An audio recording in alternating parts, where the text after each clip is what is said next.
오늘 함께 보실 하나님의 말씀은 요한복음 21장입니다.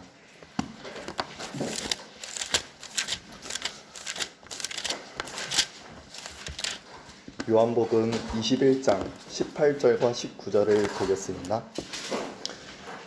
진실로 진실로 내가 네게 말하노니 내가 젊어서는 너의 허리띠를 스스로 두르고 원하는 곳으로 다녔어도 늙으면 내 팔을 벌리고 다른 사람들이 띠를 둘러주며 또 원치 않는 곳으로 너를 데려가리라고 하시더라.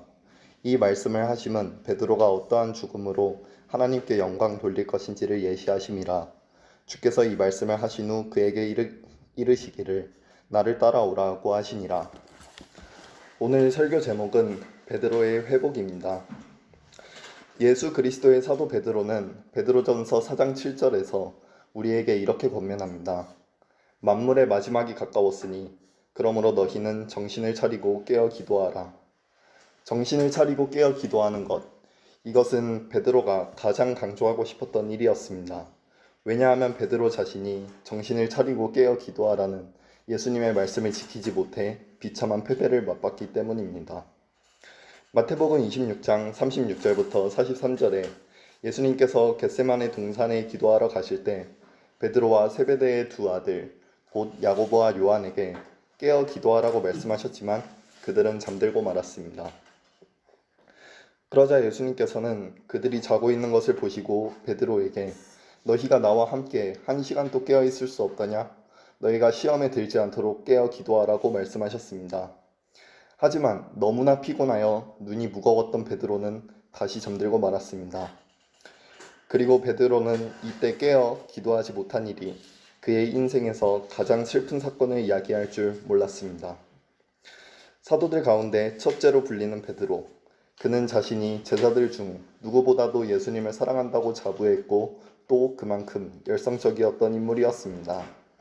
그래서 베드로는 자신이 예수님을 따르는 일에 있어서 실패할 것이라고는 눈꼽만큼도 생각하지 않았습니다.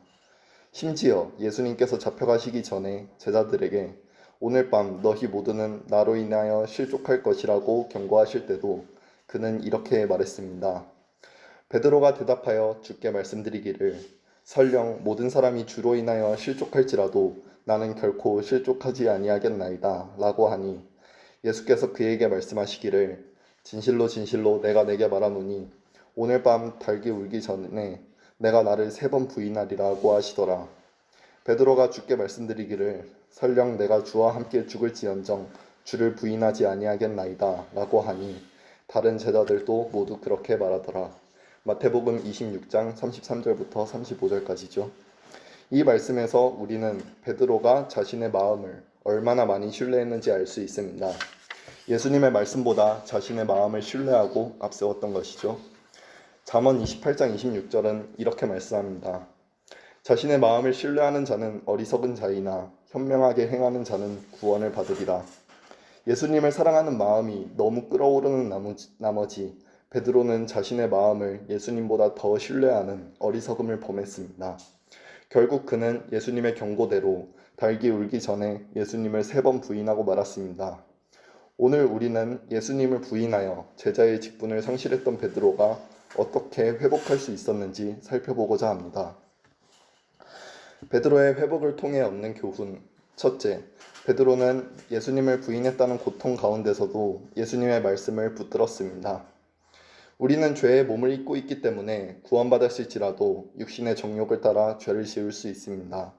그래서 우리와 같은 몸을 입으셨지만 죄는 없으셨던 예수 그리스도께서는 그분의 보혈로 구속받은 죄인들을 위한 변호인으로 계십니다. 요한일서 2장 1절 말씀입니다. 나의 어린 자녀들아, 내가 이런 것들을 너희에게 쓰는 것은 너희로 죄를 짓지 않게 하려는 것이라. 그러나 만일 누가 죄를 지으면 우리에게 아버지와 함께 있는 한 변호인이 있으니 곧 의인이신 예수 그리스도시라. 하지만 베드로처럼 그 변호인이신 예수 그리스도를 직접 부인한다면 어떻게 되겠습니까? 예수님을 부인하는 죄는 그야말로 죄인이 이 땅에서 범할 수 있는 가장 심각하고 위험한 죄입니다. 오늘날 죄인들은 예수님을 부인함으로 구원을 받지 못하고 지옥에 던져지죠. 천년왕국 때에는 예수님을 부인하는 순간 불못으로 던져집니다. 그만큼 무섭고 위험한 죄가 바로 우리를 위해 자신을 내어주신 분을 부인하는 것입니다. 심지어 예수님께서도 이렇게 말씀하셨습니다. 누구든지 사람들 앞에서 나를 부인하면 나도 하늘에 계신 나의 아버지 앞에서 그를 부인하리라. 마태복음 10장 33절 말씀이죠. 물론 베드로가 예수님을 완전히 부인하고자 한 것은 결코 아닙니다. 단지 예수님께서 자신의 마음을 몰라주신다 생각하고 예수님을 잡으러 온 사람들을 대적하여 용감하게 칼을 뽑았음에도 오히려 책망을 들으니 속상했을 것입니다.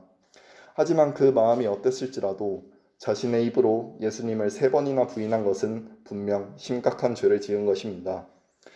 이런 죄를 범하고 말았던 베드로는 예수님의 경고를 기억하고 나가서 비통하게 울었습니다.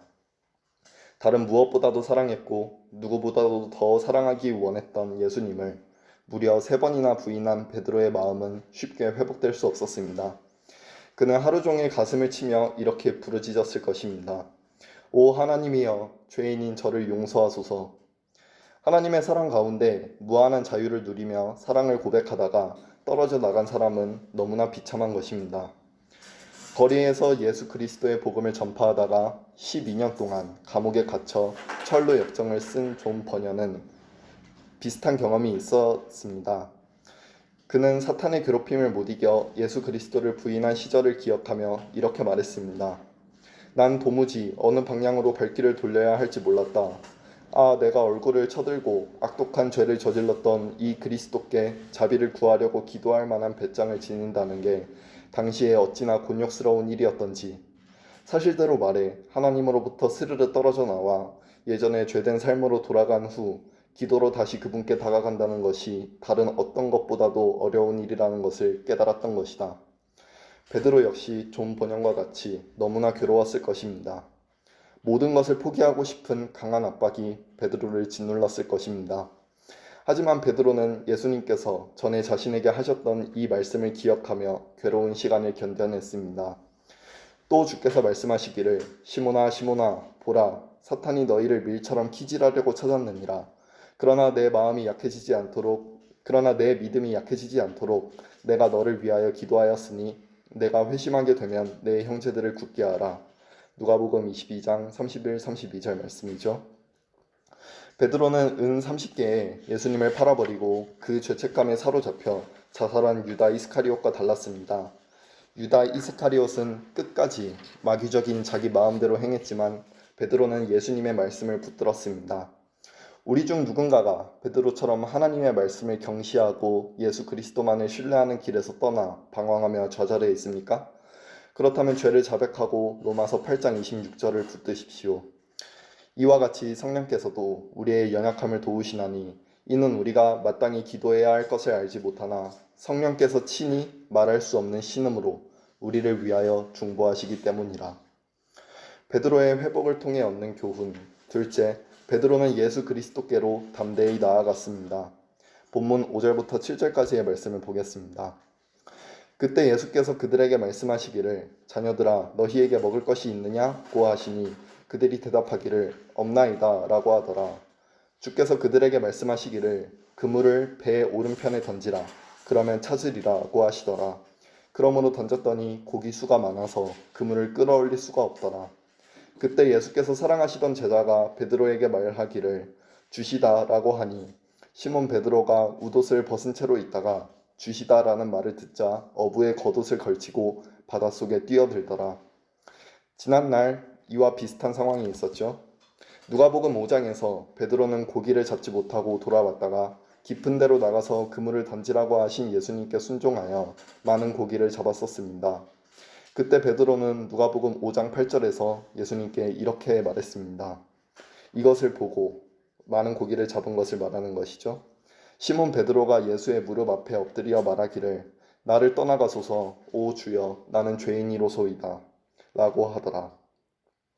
그러나 이때와 달리 예수님과 동행하며 주는 그리스도 곧 살아계신 하나님의 아들이심을 알았고 또 그분을 사랑했던 베드로는 더 이상 나를 떠나가소서라고 말할 수 없었습니다. 그저 자비를 얻고자 하는 간절한 마음으로 예수님께 나아갈 수밖에 없었습니다.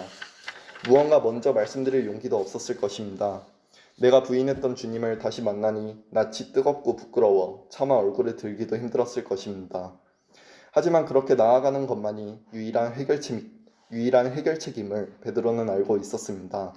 히브리서 4장 16절 말씀입니다. 그러므로 우리가 은혜의 보좌로 담대히 나아가자. 이는 우리가 자비를 얻고 필요한 때에 도우시는 은혜를 발견하기 위함이라. 우리는 때때로 우리의 죄로 인해 하나님 앞에서 너무나 수치스러울 수가 있습니다.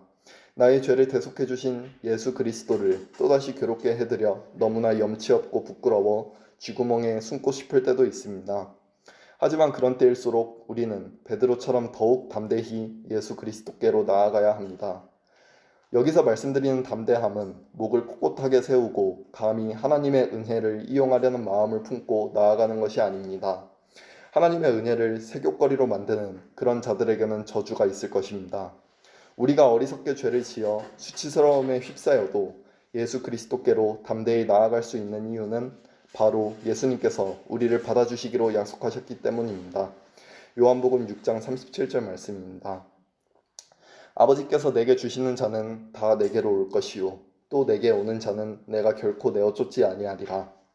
오직 이 말씀을 붙들고 유일한 길이요 진리요 생명이신 예수 그리스도께로 담대히 나아가야 하는 것입니다. 결코 자신의 의로운 행위, 지식, 과거의 신앙 경험과 믿음, 다른 사람들의 말, 주변 환경 등을 의지해서 담대해지지 마십시오. 육신을 신뢰해서 담대해지지 말라는 얘기입니다.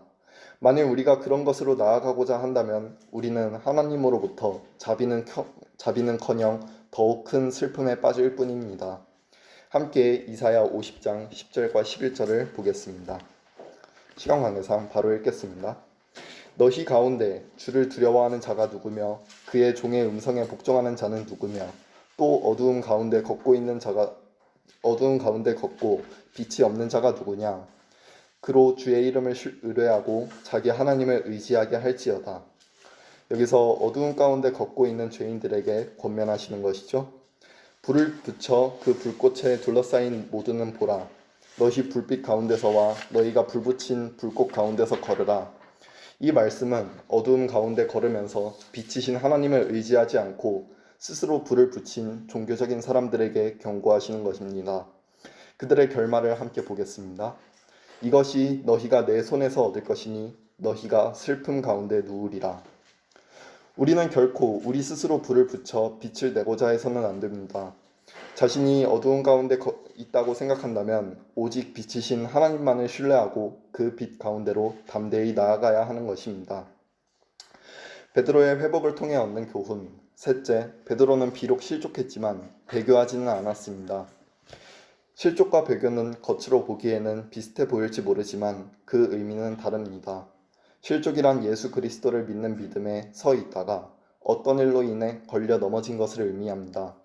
반면 배교는 자신의 믿음을 저버리고 예수 그리스도를 완전히 떠나는 것을 의미합니다.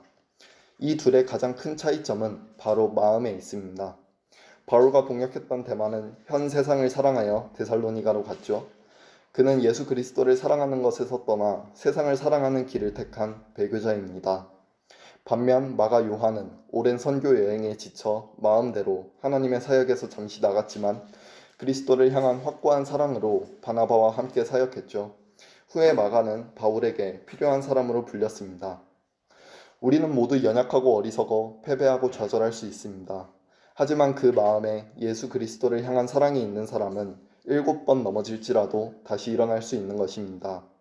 의로운 사람은 7번 넘어져도 다시 일어나나 악인은 재앙으로 인하여 넘어지리로다. 잠언 24장 16절 말씀이죠. 베드로는 예수님께서 자신의 마음을 몰라주신다고 생각하여 상처받고 실족했습니다. 하지만 누구보다 베드로의 마음을 잘 알고 계셨던 예수님께서는 그의 믿음이 약해지지 않도록 기도하셨죠. 이제 예수님께서는 그의 믿음을 시험하십니다. 본문 15절을 보겠습니다. 그리하여 그들이 식사를 끝마쳤을 때 예수께서 시몬 베드로에게 말씀하시기를 요나의 아들 시몬아 내가 이 사람들보다 나를 더 사랑하느냐고 하시니 그가 주께 말씀드리기를 주여 그러하옵니다. 주께서는 내가 주를 사랑하는 줄 아시나이다 라고 하니 주께서 말씀하시기를 내 어린 양들을 먹이라고 하시니라. 예수님께서는 베드로가 설령 모든 사람이 주로 인하여 실족할지라도 나는 결코 실족하지 아니하겠나이다 라고 말한 것을 기억하셨습니다. 베드로가 이 질문을 들었을 때 얼마나 부끄러웠을까요? 그는 고개를 푹 숙인 채고 진솔하게 이렇게 답합니다. 주여, 그러하옵니다. 주께서는 내가 주를 사랑하는 줄 아시나이다. 베드로는 자신이 다른 이들보다 더 주님을 사랑한다고는 말할 수 없었습니다. 그래서 주께서는 제 마음을 아십니다 라고 답할 뿐이었습니다. 하지만 예수님께서는 한 번 더 물으십니다. 요나의 아들 시몬아, 내가 나를 사랑하느냐? 베드로가 다시 한번 이 질문을 들었을 때 어떤 생각을 했을까요? 아마 그의 눈에서는 주먹만한 눈물이 떨어졌을 것입니다. 하지만 그는 자신이 주님께 실수했을지언정 그 사랑을 저버리지 않았음을 기억해달라 호소합니다. 주여, 그러하옵니다. 주께서는 내가 주를 사랑하는 줄 아시나이다. 하지만 아직 예수님의 시험은 끝나지 않았습니다. 베드로가 예수님을 3번 부인한 것처럼 예수님께서는 베드로에게 3번째로 물으십니다. 요나의 아들 시몬아, 내가 나를 사랑하느냐? 이때 베드로의 마음은 완전히 녹아내렸습니다. 그는 상심했습니다. 그래서 이렇게 말씀드립니다. 주여, 주께서는 모든 것을 아시며 내가 주를 사랑하는 줄 아시나이다. 베드로는 예수님의 3번째 질문에 이렇게 답한 것입니다. 오 주님, 주께서는 정녕 모든 것을 아시기에 제가 얼마나 연약하고 어리석은지, 얼마나 심각한 죄를 지었는지 아십니다. 하지만 그로 인해 제가 얼마나 괴로워했는지도 아시고 제가 정말로 주님을 미워해서 부인한 것이 아니라는 사실도 아십니다. 또한 하나님께서는 모든 사람의 마음을 아시기에 제가 주님을 사랑한다는 사실을 아시는 줄 믿습니다. 그리고 베드로의 믿음대로 예수님께서는 그의 마음을 아셨습니다. 예수님께서는 이렇게 말씀하셨죠. 내 양들을 먹이라. 오늘 우리는 실족했던 베드로가 어떻게 회복할 수 있었는지 살펴봤습니다. 이제 결론을 맺겠습니다. 큰 죄악에 빠져 허우적거리는 그리스도인은 아주 사소한 틈을 허용하여 파손한 것입니다. 그것은 정말로 사소한 일처럼 여겨질 것입니다. 베드로는 예수님께서 기도하라 명령하셨을 때 기도하지 않아 실패했습니다. 그러나 그 작은 틈을 열어준 대가는 너무나 무거운 것입니다. 죄의 틈을 내어주었으면 반드시 그 문제를 먼저 해결해야 합니다. 죄 문제가 제대로 해결되지 않은 채 다른 방법으로 하나님께 나아가고자 한다면 반드시 우리는 슬픔 가운데 누울 수밖에 없는 것입니다. 죄를 지었다면 그 죄를 가지고 예수 그리스도께 정직하게 정면으로 다가가십시오. 치욕스럽고 죄송하더라도 다가가십시오. 결코 그 부끄러움 때문에 무언가를 더하려고 하거나 숨기려고 하지 마십시오. 더하려고 했거나 숨기려고 했다면 그 악한 마음도 자백하십시오. 우리가 과거에 어떤 신앙을 가졌고 어떤 간증이 있고 하나님과 어떤 교제를 나눴을지라도 우리 마음에 은밀하게 죄를 허용한다면 반드시 베드로처럼 비참한 시간을 보내게 될 것입니다. 또한 예수 그리스도께로 정직하게 나아가지 않는다면 그 비참한 시간은 훨씬 더 길어질 뿐입니다. 심각할 경우 너무 늦을지도 모릅니다. 그런 상태로는 아무리 성경을 공부해도 많은 지식을 쌓아도 의미가 없습니다. 수많은 진리의 서적을 읽어도 결코 진리의 지식에는 이를 수 없습니다. 구령의 행위와 종교적인 열성을 따른 일을 내세워도 슬픔 가운데 눕게 될 것입니다. 만일 우리 가운데 넘어진 사람이 있다면 더 악한 일이 우리에게 닥치기 전에 베드로처럼 정직하게 예수 그리스도께로 나아가 하나님께 자비를 얻고 진정한 그리스도인으로 발견되시기 바랍니다.